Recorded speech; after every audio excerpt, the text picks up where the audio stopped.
Guys, luto-luto na naman tayo. Magsipo egg muna tayo guys.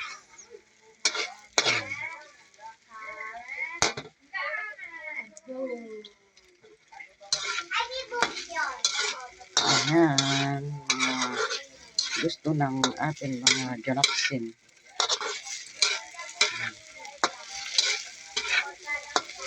Medyo ano yun ko muna po ito. Prito kong konti para yung mag-brown siya. Ayan. Hintayin muna natin siyang mag-brown.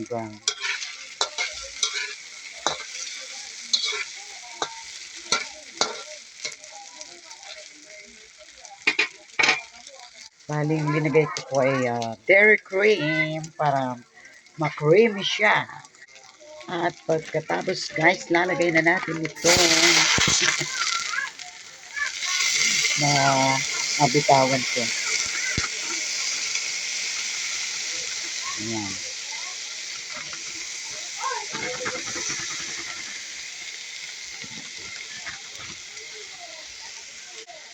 Mixed vegetable.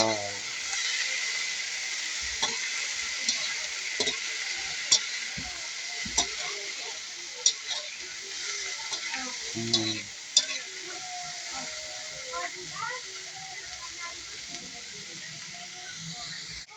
At lagyan ko ng konting tubig guys.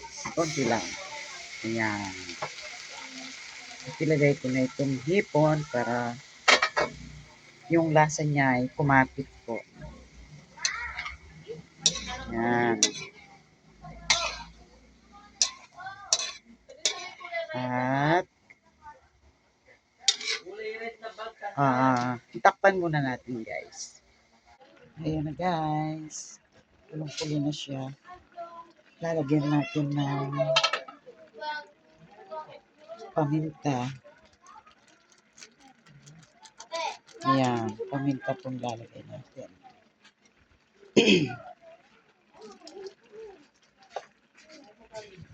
Lagyan natin ng betchin at magic sarap.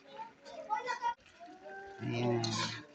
Bali, pakunti muna natin yung ano niya, yung sabaw. Bali pala linagyan ko na po ng ano yan. Konting patis at may kasamang asin. At ilalagay na natin yung nestle cream. Ayan.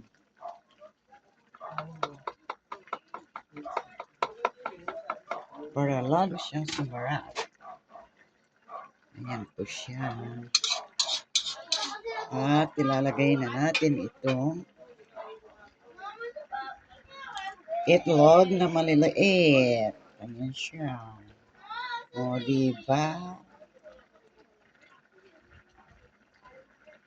Ayan po.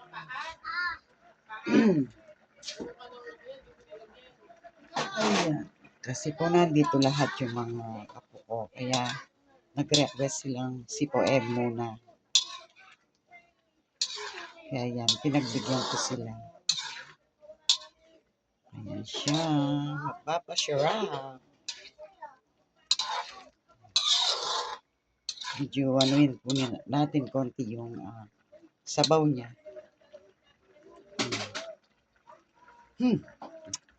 Sarap. Masarap. Ayan po. Kayo po ba nakaluto na kayo?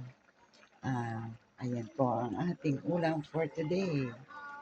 Kaya guys, magluto na po tayo para makakain na tayo lahat.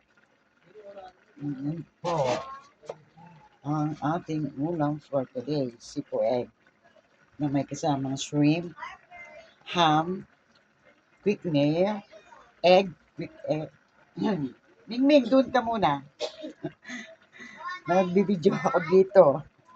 Naamoy po kasi ni Mingming eh. And guys, salamat po sa inyong lahat. Sa mga nag-subscribe sa akin. Sobrang na-appreciate ko po.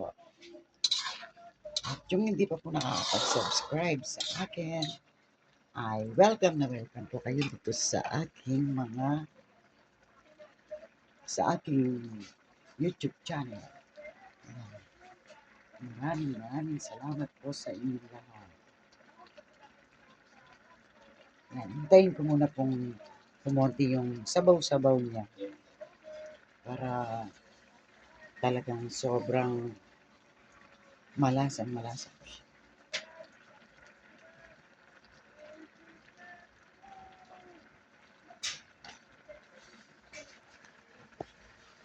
So, ayan na guys.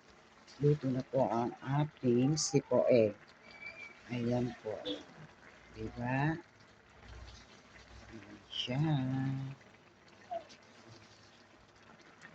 I-off na natin yung kasi